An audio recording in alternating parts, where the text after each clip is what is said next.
स्वागत है आप सभी का सत्येंद्र आरटीआई के डिजिटल लर्निंग क्लासेस में। मैं विक्की सौरभ आप लोगों के सामने एम्प्लॉयबिलिटी स्किल्स की और जानकारियाँ लेकर के आया हूँ। आज का हमारा टॉपिक है छोटे व्यवसाय को स्थापित करने की प्रक्रिया।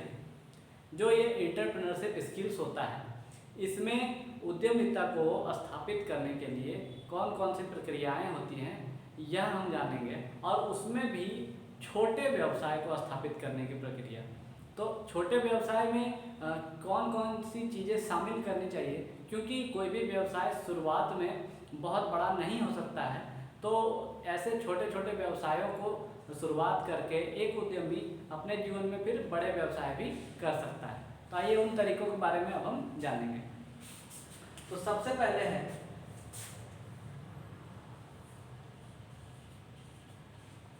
व्यवसाय तय करना।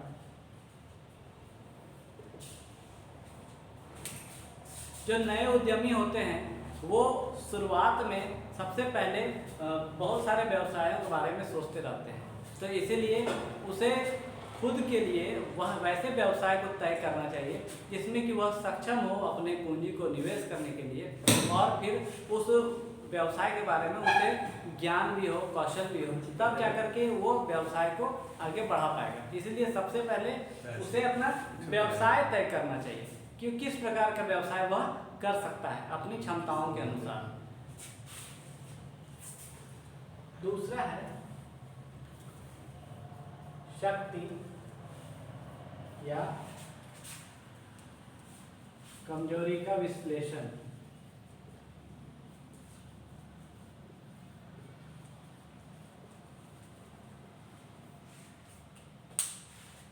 अर्थात एक उद्यमी को अपने अंदर कौन कौन सी शक्तियां हैं या उसके अंदर क्या क्या कमियां हैं उसे वह पता होना चाहिए, और फिर उसका एनालिसिस करने के बाद वह अपने व्यवसाय में उस आधार पर ही आगे बढ़े।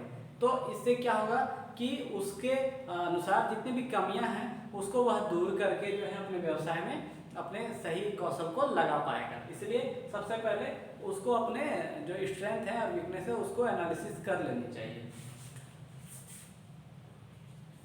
नेक्स्ट है ट्रेनिंग।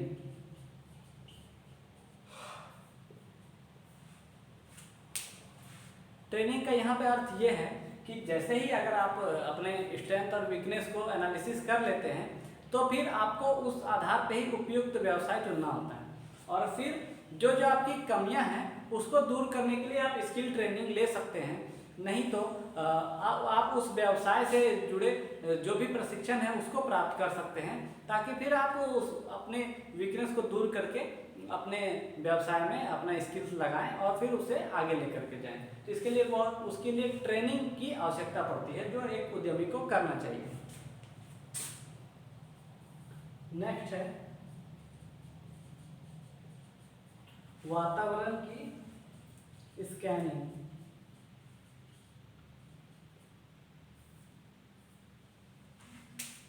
यहाँ पे वातावरण की स्कैनिंग का अर्थ यह है कि एक उद्यमी को अपने व्यवसाय से जुड़े अवसरों को ढूंढना चाहिए कि बाजार में कौन कौन से अवसर हैं जिससे कि उसका व्यवसाय और अच्छा हो सकता है। तो आए दिन जो है लोगों को अलग अलग उत्पाद के प्रति जो आकर्षण बढ़ता रहता है, और बाजार में नए नए उत्पाद आते हैं। तो उसको यह एनालिसिस करते रहना चाहिए कि उस माहौल में, उस क्षेत्र में जो है किस प्रकार का उत्पाद जो है ज़्यादा उसका मांग है, तो फिर उसी के अनुसार से जो है वह अपने व्यवसाय को आगे लेकर के जा सकता है। तो इसलिए यहाँ पे यह शब्द है वातावरण की स्कैनिंग, अर्थात तो उस एरिया में जिस प्रकार का व्यवसाय अच्छा हो सकता है उसके बारे में से पता करना, उसके बाद फिर अपने बिजनेस में उस चीज़ को ऐड करना।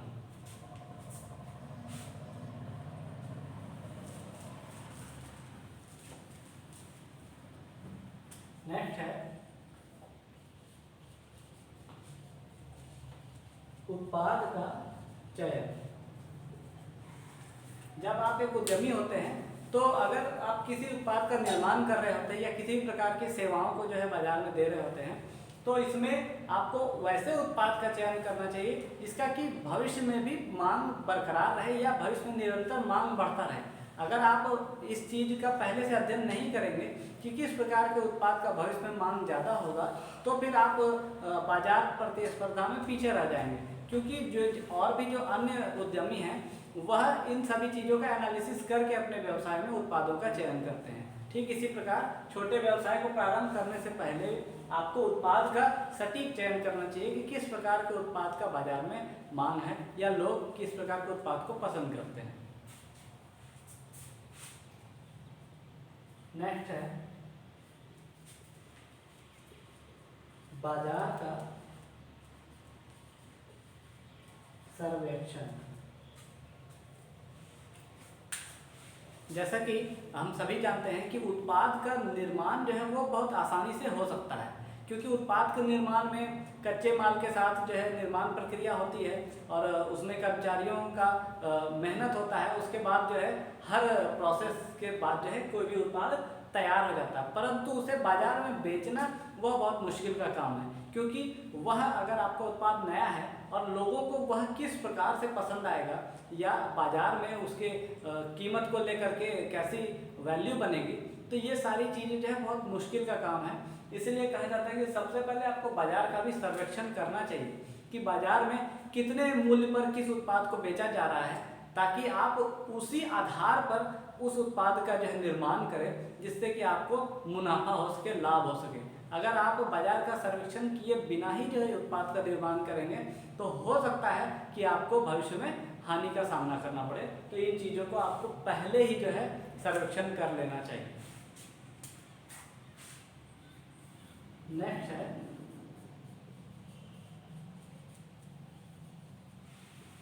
स्वामित्व का स्वरूप।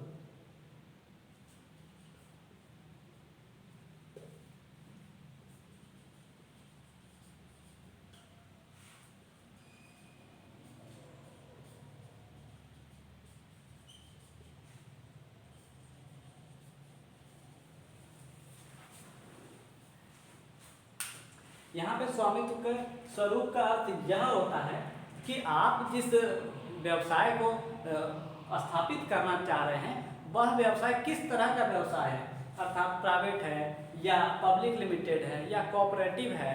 तो ऐसे में क्या होता है कि विभिन्न प्रकार के व्यवसायों के निर्माण के बाद जो है स्थापित करने के बाद अलग अलग व्यवसाय में अलग अलग तरह से आपको टैक्स भी भरना होता है। तो जैसे कि साझेदारी में अगर कोई व्यवसाय शुरुआत होता है तो उसको अलग कैटेगरी में रखा जाता है। आप स्वयं से किसी व्यवसाय को अगर शुरू कर रहे हैं तो वह अलग कैटेगरी का होता है।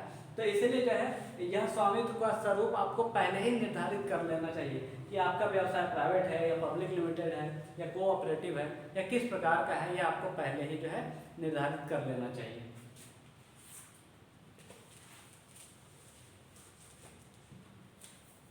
फिर है स्थान, लोकेशन। तो यहाँ पे स्थान का अर्थ है कि आप जो अपने यूनिट को स्थापित करने वाले हैं, जो उस व्यवसाय को स्थापित करने वाले हैं, वह किस स्थान पर करेंगे, कि वह बाजार से बहुत अधिक दूर नहीं हो, या जैसे निर्माण प्रक्रिया है या जो फैक्ट्री वगैरह है वो भीड़ भाड़ वाले आबादी से दूर होनी चाहिए।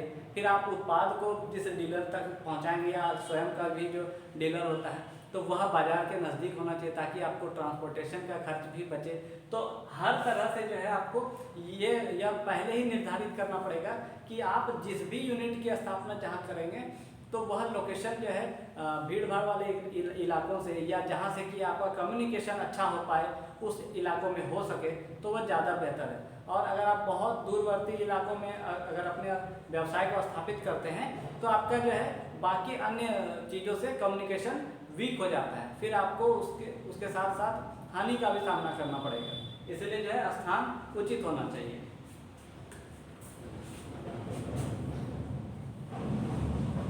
नेक्स्ट है तकनीकी। तकनीकी का अर्थ ये है टेक्नोलॉजी, अर्थात आप अपने जो छोटे से व्यवसाय में ऐसी टेक्नोलॉजी का ही प्रयोग करें जो कि कम लागत के साथ अधिक उत्पादन भी दे और समय भी कम जो है खर्च हो। तो ऐसे में क्या होगा, आपका प्रोडक्टिविटी बढ़ेगा, उत्पादकता बढ़ जाएगी और आप ज़्यादा से ज़्यादा मुनाफा कमा पाएंगे। और आप अधिक लागत के साथ अगर कम उत्पाद निर्माण करते हैं तो वह स्वयं में ही घाटे का सौदा है। इसलिए जो है इन चीज़ों का ध्यान रखें, अच्छी टेक्नोलॉजी का यूज़ करें ताकि आपका जो है समय भी बचे और पूंजी निवेश भी कम हो। इसमें एक छोटा सा उदाहरण यह लिया जा सकता है कि अगर कोई कंपनी में कोई कर्मचारी कार्यरत हैं और उसे खराब मशीन या खराब टूल्स के साथ काम कराया जाए तो वह अपने प्रोडक्टिविटी को नहीं बढ़ा पाएगा, क्योंकि उसमें उसका समय अधिक खर्च होता है। इसलिए अच्छी टेक्नोलॉजी का यूज़ करना चाहिए। नेक्स्ट है मशीनरी तथा उपकरण।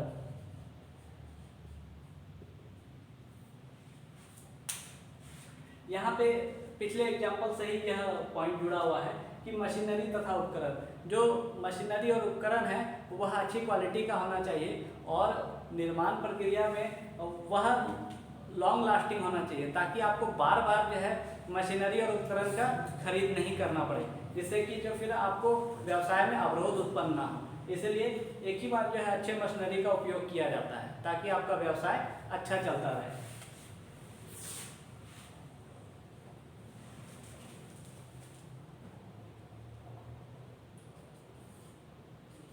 नेक्स्ट है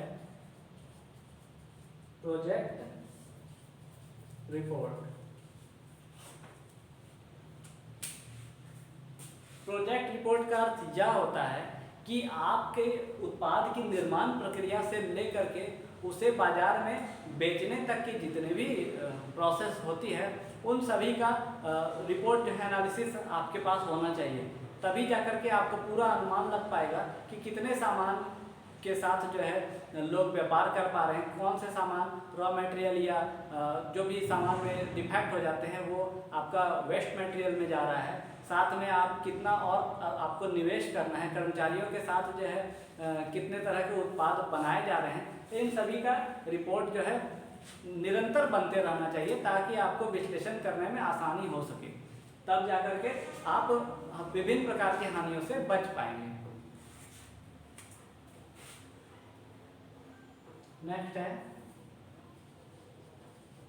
फाइनेंस।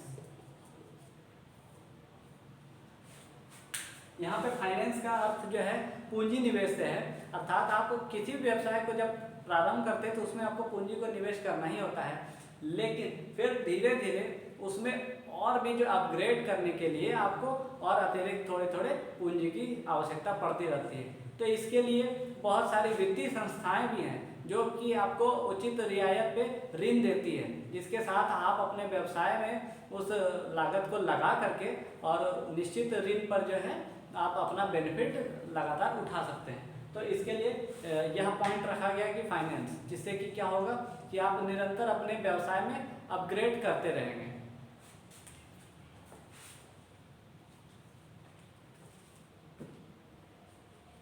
नेक्स्ट है प्रोविजनल